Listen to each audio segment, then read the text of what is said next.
சாட்டை துரைமுருகனுடைய வாய் இருக்கு பாத்தீங்களா, அந்த வாய் தான் தமிழக இது நாம் தமிழர் கட்சிக்கான ஒரு சூனியனே சொல்லலாம்.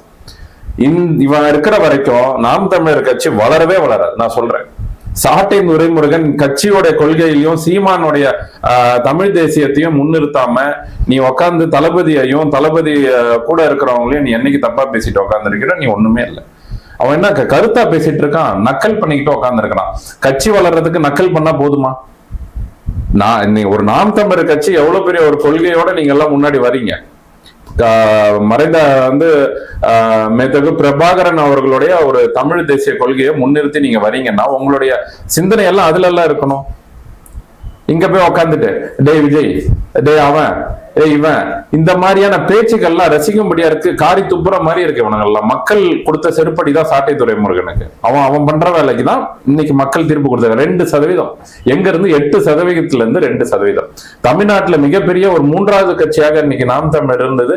இன்னைக்கு சீமான் டெபாசிட் வாங்க கூட இன்னைக்கு முடியாம வெளியில தோத்து வர. டெபாசிட் வாங்க முடியல. எவ்வளவு பெரிய ஒரு கட்சியின் தலைவருக்கு டெபாசிட் வாங்க முடியல. அப்ப இவர்களுக்கான ஒரு வீரம், ஒரு தேரம், திராணி இவ்வளவுதான். இதுக்கு சாட்டையோட துரைமுருகன் பேச்சு தான் ரொம்ப ரொம்ப காரணம். இதை தொடர்ந்துகிட்டே இருந்தாலும் நாம் தமிழர் ஒரு கட்சியை இழுத்து மோதி சமாதி கட்டிட்டு அது மேல உட்காந்துக்கிட்டு தான் இவன் டான்ஸ் ஆடுவான் துரைமுருகன். வேற எதுக்கும் லாக்கி கிடையாது. நீங்க பாருங்க, இவனாலே இந்த கட்சி எவ்வளவு அழிய போகுதுன்னு மட்டும் நீங்க பாருங்க.